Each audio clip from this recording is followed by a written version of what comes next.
육각형의 남자야. 살짝 뭐가 아쉬워. 그러면 막 그거를 막 가지고 막 까는 거야. 까는 사람들의 스펙은 어느 정도인지 또 궁금하기도 해. 이런 비교와 상대적 박탈감이 이루 말할 수 없을 것 같긴 해요. 이 상대적 박탈감이 어떻게 변질이 되냐. 을 하고 싶은 걸로 변질이 돼버리는 거예요.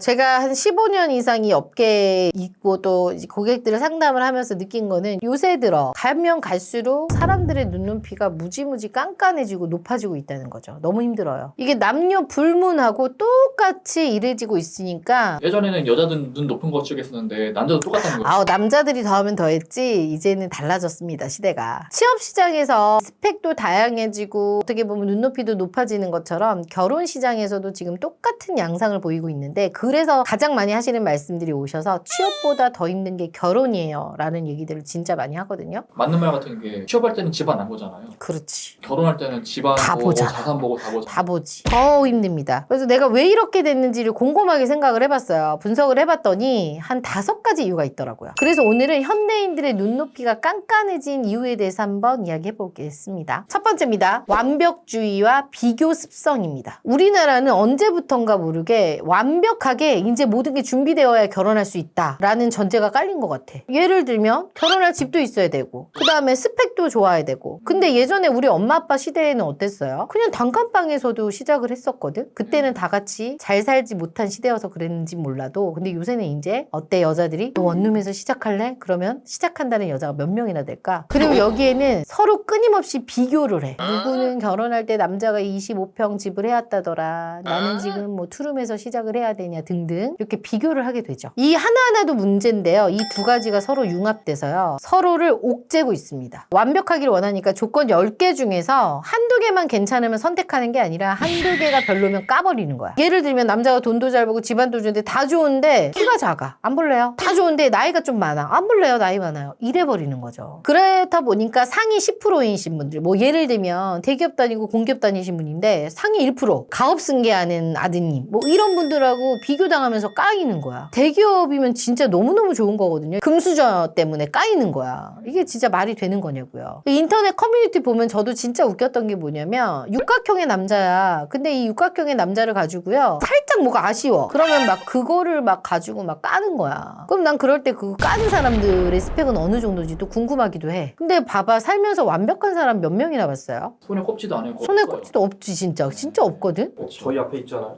응? 아 대표님. 나? 완벽해? 아니요.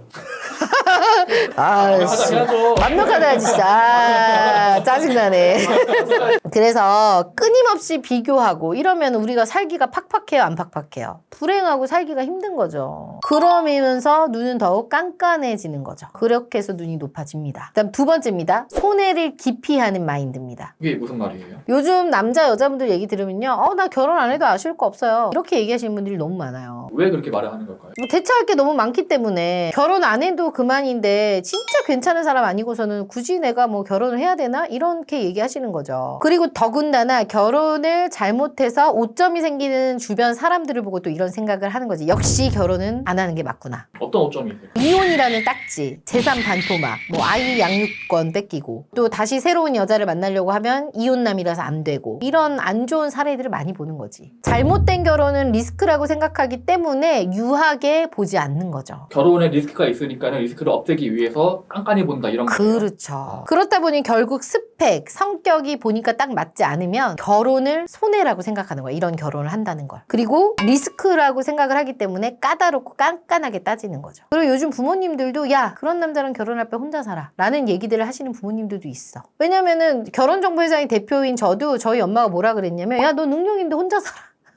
왜냐면 이제 저희 엄마는 결혼 생활이 너무 힘들었기 때문에 딸한테 물려주고 싶지 않은 거야. 그런 의미에서 엄마들이 또 그렇게 얘기하기도 해요. 3번째입니다. SNS. SNS는 왜 이렇게 다 잘나 보일까요? 이 잘나 보이는 사람들 때문에 그런 것도 있어요. 인플루언서나 그리고 친구들 일상 보면 어때? 너무 화려하고 멋있지 않아? 내가 봐도 화려하고 멋있던데요? 항상 명품 사고 좋은 차에 좋은 데 가서 밥 먹고 좋은 집에 살고 진짜 막 100억이 넘는 집에 살고 막 이런 인스타들의 그런 게 너무 많아요. 근데 여기서 또 더 빡치는 건 얼굴 얼굴도 다 이쁘고 잘생기고 외모 너무 좋아. 막 몸매도 좋고 다 좋잖아. 그런 걸 계속 보다 보니까 눈높이가 계속 올라가는 거야. 저런 여자 만나야 되는데, 저런 남자 만나야 되는데, 이런 생각하는 거죠. 그 사람은 그 사람이고 저는 저인데 눈높이가 왜 높아지는 거예요? 자랑. 대놓고 나 뭐 이런 남자 만나 이렇게 자랑하는 건 아니지만 그런 SNS 보다 보면 남자친구가 사준 선물이라든가 뭐 남자친구 직장에 가서 사진을 찍는다거나 이런 여성분들도 있더라고. 친구들이 인스타 팔로우 하잖아. 그러다 보면 거기 많이 올려져 있더라고. 얼마 전에 제가 보니까는 뭐 아나운서는 이제 자기 남편이 이제 치과를 운영하시나 봐요. 그 치과 앞에 가서 막 우리 신랑이 일하는 곳 뭐 개원한 지 몇 주년 막 이렇게 해놓으면은 여자들 입장에서 어때? 남편이 의사나 보다 이렇게 또 부러워할 수 있잖아. 같이 일했던 동료인데 나랑 별반 다를 게 없는데요. 쟤는 의사 만나서 저러고 있네? 이런 생각 할 것 같아. 이렇다 보니까 나랑 같이 일했던 친구인데 나는 왜 이 모양이야? 쟤는 잘 나가는데? 이런 비교와 상대적 박탈감이 이루 말할 수 없을 것 같긴 해요. 사람이기 때문에 이럴 수는 있어. 남자들도 왜 나랑 공부 비슷하게 했는데 또 예쁜 여자 만나서 살면 그것도 그럴 수 있는데 이 상대적 박탈감이 어떻게 변질이 되냐? 상향운을 하고 싶은 걸로 변질이 돼버리는 거예요. 나의 박탈감을 상대한테 채우려고 하는 거지. 상향운으로. 이게 무슨 신보지 이게? 무지신보시 뭐야. 근데 요새는 일반인들도 셀럽 못지않게 SNS에 굉장히 화려하게 장식하시는 분들 많잖아요. 그런 분들 보면 내 아는 지인의 지인인데 저러고 있네. 같은 일반인인데 나도 저렇게 누려야 되지 않아? 라는 생각을 하게 되죠. 그렇게 눈이 높아지게 되는 겁니다. 대표님은 되게 좋은 지적 해주셨는데 근데 대표님도 그러시지 않아요? 내가 뭘요? 구독자 24만이면 충분히 높은 건데 주변 대표님 지인 보면은 50만, 100만 하잖아요. 내가 제일 낮아. 네, 그분들 보시면서 올해 안에 목표 30만 찍는 거라는 30만 솔직히 힘든 거 아시잖아요. 아니에요. 쉽지 않지만 가능은 해요. 왜냐? 제 채널을 보시는 분들 중에 80%가 구독하기를 안 누르고 보는 뭐 욕을 비양심적인 80%가 구독을 안 누르고 보시는 그런 센스 없는 분들이 있단 말이죠. 아니 계산해봐요. 이 80%안 누르고 보시는 이 분들 중에서 10% 20%만 눌러주셔도요 30만 금방 갑니다. 저는 20만 후반 정도까지 보거든요. 그렇지 않아요. 사람은 꿈을 크게 가져야 돼요. 저는 올해 30만 봅니다. 여러분들 구독하기를 눌러주시면 저는 올해 30만을 갈 수 있습니다. 꼭 가고 싶으니까 눌러주세요. 네 번째입니다. 상향 평준화된 학력입니다. 이전 세대 대비 교육 수준이 높아졌어요. 예전에는 뭐 고졸이거나 뭐 이렇게 해도 그때는 은행도 들어가고 다 했잖아. 근데 지금은 어때? 대학원을 들어가도 들어갈 수 있을까 말까 해. 그렇기 때문에 학력을 준비하는 기간도 길어지고 취업을 준비하는 기간도 길어졌죠. 그래서 어떤 생각하는 줄 알아? 이 스펙을 내가 얻기 위해서 얼마나 내가 많은 시간과 돈과 노력을 투자했는데 이런 남자 이런 여자 만나려고 이런 보상 심리가 생길 수밖에 없는 게 사람이죠. 근데 그렇게 스펙으로만 매칭되는 경우도 있는데 예외인 경우도 있잖아요. 물론 있죠. 근데 이거는 진짜 극소수의 사례예요. 이런 경우가 있었죠. 뭐 여성분이 아버지가 이제 대부업 업체를 하시는 사장님 딸이고 남자분은 8급 공무원. 근데 이제 여자분이 만남을 할 때마다 남자들이 자꾸 돈 얘기를 하는 거야, 자기한테. 그러니까 이제 나 돈 보고 만나나? 이런 생각을 이제 했는데 8급 공무원 남자분이 자체가 너무 순수하고 착했어요. 그렇다 보니까 진심을 보는구나 생각을 해서 이제 그렇게 또 매칭이 돼서 결혼한 사례가 있긴 합니다. 여자분이 남자분을 잘 본 거죠. 근데 이런 사례는요 100건 중에 한 건이 있을까 말까예요. 다섯 번째, 사랑이 결여된 시각입니다. 무슨 말이냐, 스펙이 어느 한쪽이 높고 어느 한쪽은 낮아.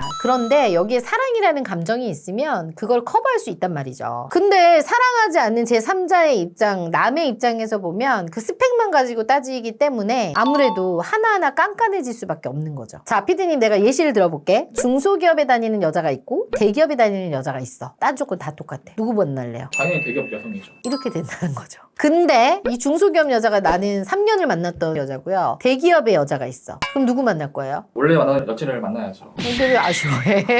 당연히 3년 동안 만난 중소기업 여자를 만나겠죠. 일반적인 사람이라면. 이게 결정사에 오는 사람들이 조건을 더 깐깐하게 보는 이유예요. 왜냐하면 만남이 이성적 호감이 생기기 전인 조건을 보고 소개를 받는 거기 때문에, 그렇기 때문에 이럴 수밖에 없는 거야. 본인들도 아마 그렇게 되면 결혼정보회사에 가면 따질 수밖에 없을 거예요. 근데 이제 내 말은 정도껏 따지란 얘기죠. 그래서 이렇게 사랑이란 감정이 배제가 되고 조건 대 조건으로 하다 보니까 이렇게 될 수밖에 없는 거죠. 이왕이면 왜 물건으로 표현하긴 그렇지만 좋은 물건을 더 사고 싶은 사람의 욕망인 거죠. 그래서 오늘 현대인의 눈높이가 깐깐해진 이유에 대해서 한번 이야기해봤는데요. 이런 이유로 자이든 타이든 남녀를 불문하고 눈이 높아진 것 같아요. 이 밖에도 여러분들이 생각하는 요즘 사람들이 이렇게 눈이 깐깐해지고 높아진 이유가 있다면 댓글로 달아주시면 저희도 한번 참고해서 보겠습니다.